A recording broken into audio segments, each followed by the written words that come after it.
నమస్కారం, నేను Kavya. Metro news కి స్వాగతం. వైసీపీ ప్రభుత్వంలో పోలీసులు పక్షపాత ధోరణితో వ్యవహరిస్తున్నారని ఆరోపించారు ప్రతిపాడు టీడీపీ ఇన్ఛార్జ్ రామాంజనేయులు. వైసీపీ సమన్వయకర్తకు న్యూ ఇయర్ విషెస్ తెలిపేందుకు పోలీసులు క్యూ కట్టడం సిగ్గుచేటన్నారు. తెలుగుదేశం పార్టీ జిల్లా కార్యాలయంలో రామాంజనేయులు మీడియాతో మాట్లాడారు. ఏ చట్టం ప్రకారం వైసీపీ సమన్వయకర్త పోలీసులకు బాస్ అయ్యారో చెప్పాలన్నారు. నిబంధనలను తొంగలో త్రొక్కి ప్రతిపాడు డీఎస్పీ, సిఐ, ఎస్ఐలు బొకేలు ఇచ్చు కలిశారన్నారు. సిసిఏ రూల్స్, పీపుల్స్ రిప్రజెంటేటివ్ యాక్ట్కి వ్యతిరేకంగా పోలీసులు వ్యవహరించారన్నారు. దీనిపై ఎన్నికల కమిషన్ స్పందించి పోలీసు అధికారులను సస్పెండ్ చేయాలని డిమాండ్ చేశారు. ప్రజలు కట్టే పనులతో జీతాలు తీసుకుంటున్న పోలీసులు వైసీపీ నాయకులకు కొమ్ము కాస్తున్నారని ధ్వజమెత్తారు. అధికారిక కార్యక్రమం అయిన పెన్షన్ల పంపిణీని సమన్వయకర్తలు ఎలా చేస్తున్నారో ప్రశ్నించారు. ఎమ్మెల్యేలతో చేపించాల్సిన ప్రభుత్వ పనులను సమన్వయకర్తలతో చేపించడంపై సమాధానం చెప్పాలన్నారు.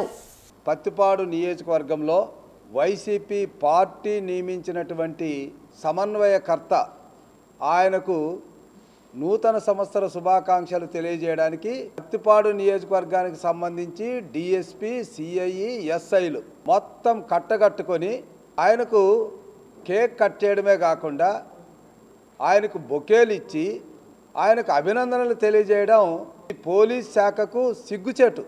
ఎందుకంటే ఒక పార్టీ నియమించినటువంటి సమన్వయకర్తను వీళ్ళు ఏ రకంగా సన్మానించారో, ఏ రకంగా అభినందించారో, ఏ నిబంధనల మేరకు అభినందించారో పోలీసు వ్యవస్థ పూర్తిగా గారు సమాధానం చెప్పాల్సినటువంటి బాధ్యత ఉంది. సమన్వయకర్త ఏ చట్టం మేరకు పోలీస్ అధికారులకు బాస్ అయ్యాడో చెప్పాలి. చీఫ్ ఎలక్టరల్ ఆఫీసర్ యొక్క నియమ నిబంధనలకు లోబడి పనిచేయాల్సి ఉంటుంది. మరి ఇవన్నీ కూడా తుంగలో తొక్కి ఎవరి ఆదేశాలతో ఒక సమన్వయకర్త పార్టీ ఆఫీస్కి వెళ్ళి, మరి ఇది ఏ పోలీస్ మాన్యువల్లో ఈ రకమైనటువంటి నిబంధనలు ఉన్నాయో డీజీపీ గారు సూటిగా ప్రజలకు సమాధానం చెప్పాలి.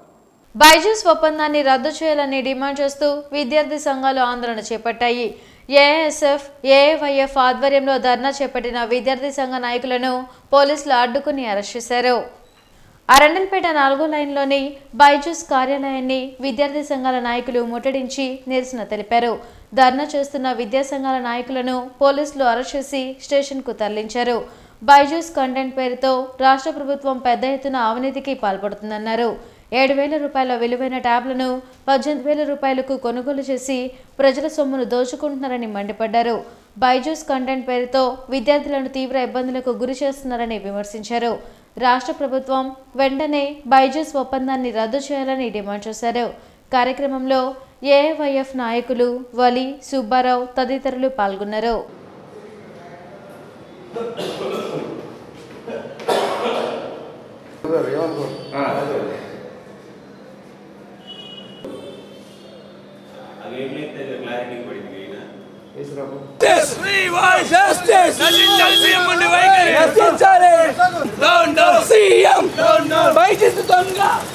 బైజూస్ సంస్థ విద్యార్థులను టార్గెట్ చేసి లక్షలాది రూపాయలు వసూలు చేస్తా ఉన్నారు.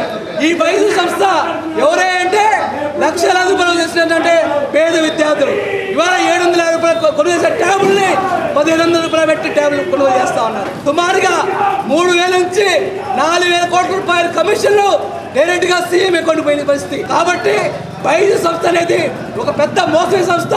ఇప్పటికే సెంట్రల్ ప్రభుత్వం కూడా దీన్ని విచారణ చేస్తుంది. కాబట్టి ఈ రాష్ట్రంలోని ముఖ్యమంత్రి గారు కూడా మీరు విచారణ చేయించాలి. బైజూస్ లో తల్లిదండ్రులు ఓడి ఏడుస్తూ ఉన్నారు. మేము డబ్బులు కట్టాం, మా పిల్లలు పాఠాలు చెప్పట్లేదు, మేము అన్యాయం అయిపోయాం, మేము నష్టమే కాబట్టి మమ్మల్ని కాపాడమయ్యా మొరబెట్టుకుంటా ఉంటే ఈ జగన్మోహన్ రెడ్డి బైజూస్ సంస్థలు అరచుబడి 1,000 కోట్ల రూపాయలు కుమ్మక్కాయి ఆయన తీసుకుని వాళ్ళ బైజూస్ సంస్థకి అడ్డంగా ఉన్నాడు. కాబట్టి మేము చెప్తున్నాం, బైజూస్ అనేది పెద్ద ఫ్రాడ్, ప్రజా డబ్బుని లూటీ చేశాడు జగన్మోహన్ రెడ్డి. కాబట్టి దీని తెలుసుకోవాలి. మున్సిపల్ కార్మికుల సమస్యలను పరిష్కరించాలని డిమాండ్ చేస్తూ జరుగుతున్న సమ్మె కొనసాగుతుంది. మున్సిపల్ కార్పొరేషన్ కార్యాలయం వద్ద జరిగిన ధర్నాను ఏఐటీయూసీ జిల్లా ఉపాధ్యక్షులు జంగాల అజయ్ కుమార్ ప్రారంభించారు. మున్సిపల్ కార్మికులకు సమాన పనికి సమాన వేతనం ఇవ్వడంతో పాటు కాంట్రాక్ట్, అవుట్సోర్సింగ్ ఉద్యోగుల పర్మనెంట్ చేయాలని డిమాండ్ చేశారు. ఇంజనీరింగ్ కార్మికులకు health risk allowance, clap auto డ్రైవర్లకు 18,500 రూపాయల వేతనం ఇవ్వాలన్నారు. పర్మనెంట్ సిబ్బందికి సిపిఎస్ రద్దు చేసి ఓపీఎస్ అమలు చేయాలన్నారు.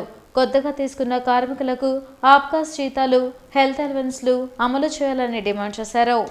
మున్సిపల్ కార్మికులకి కనీస వేతనం 26,000 ఇవ్వాలని, కాంట్రాక్టు కార్మికుల్ని పర్మనెంట్ చేయాలని, రిస్క్ అలవెన్స్ని ఇవ్వాలని గత అనేక సంవత్సరాలుగా ఈ డిమాండ్ల సాధన కోసం మున్సిపల్ కార్మికులు ఆందోళన చేస్తూ ఉంటే ఎన్నికల ముందు జగన్మోహన్ రెడ్డి గారు మాట ఇచ్చి అధికారంలోకి వచ్చి అధికారంలోకి రాగానే మడిమ తిప్పడం అనేది స్పష్టంగా కనపడతా ఉంది. అందువల్ల తక్షణమే యూనియన్ నాయకుల్ని పిలిచి పరిష్కారం చేయకపోతే మున్సిపల్ కార్మికుల యొక్క సమ్మె మరింత తీవ్రతరం అవుతుంది.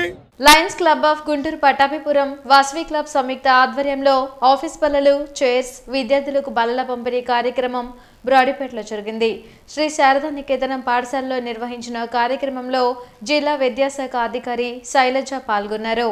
లయన్స్ క్లబ్, వాసవి క్లబ్ సంయుక్త ఆధ్వర్యంలో జరిగిన కార్యక్రమంలో విద్యార్థులకు బల్లలు, ఆఫీస్ టేబుల్స్, కుర్చీలను పాఠశాలలకు అందించారు. ఈ సందర్భంగా జిల్లా విద్యాశాఖ అధికారి శైలజ మాట్లాడుతూ 5 లక్షల రూపాయల విలువైన బల్లలను విద్యార్థుల కోసం ఇవ్వడం అభినందనీయమన్నారు. Vijayawada Lions Club governor Upendra మాట్లాడుతూ దేశవ్యాప్తంగా లయన్స్ క్లబ్ అనేక సేవా కార్యక్రమాలను నిర్వహిస్తుందని తెలిపారు. పలు సేవా కార్యక్రమాల్లో భాగంగా విద్యార్థులకు బల్లలు, ఆఫీస్ టేబుల్స్, కుర్చీలను పంపిణీ చేసినట్లు చెప్పారు. రానున్న రోజుల్లో మరిన్ని సేవా కార్యక్రమాలు చేపట్టనున్నట్లు వివరించారు. కార్యక్రమంలో సుధాకర్ రెడ్డి, కృష్ణంరాజు, పులికొండ శ్రీనివాసరావు, కాసిం తదితరులు పాల్గొన్నారు. Lions Club of Pattabhipuram, Lions club Vasavi club of Guntur వారు సంయుక్తంగా ఈరోజు ఒక చక్కటి సేవా కార్యక్రమం, ఒక పవిత్రమైన కార్యక్రమం నిర్వర్తించడం. అందులో భాగంగా దాదాపుగా 5 లక్షల రూపాయలు విలువ చేసి మరి బెంచెస్ డొనేట్ చేయటం. లయన్స్ అంతర్జాతీయ సంస్థ వారు ప్రపంచవ్యాప్తంగా మరి ఎడ్యుకేషన్ సంబంధించి అనేక కార్యక్రమాలు విస్తృతంగా నిర్వర్తిస్తున్నారు. అందులో ప్రధానమైనది లయన్స్ బెస్ట్ ప్రోగ్రామ్ అనే పిల్లల వ్యక్తిత్వ వికాసాన్ని పెంపొందించే కార్యక్రమం. మరి అందులో భాగంగానే మరి భారతదేశంలో ఉన్న దాదాపుగా 7,000 మందికి 7,000 క్లబ్బులు అనేక కార్యక్రమాలు చిన్నపిల్లలకు నిర్వర్తించడం. మరి ఈరోజు ఇటువంటి చక్కటి పవిత్రమైన కార్యక్రమం మరి భారత పౌరులు తీర్చిదిద్దే ఈ కార్యక్రమంలో నిర్వర్తించిన క్లబ్ వారికి నాయకులు. Thank you. ఈ వార్తలు ఇంతటితో సమాప్తం. నమస్కారం.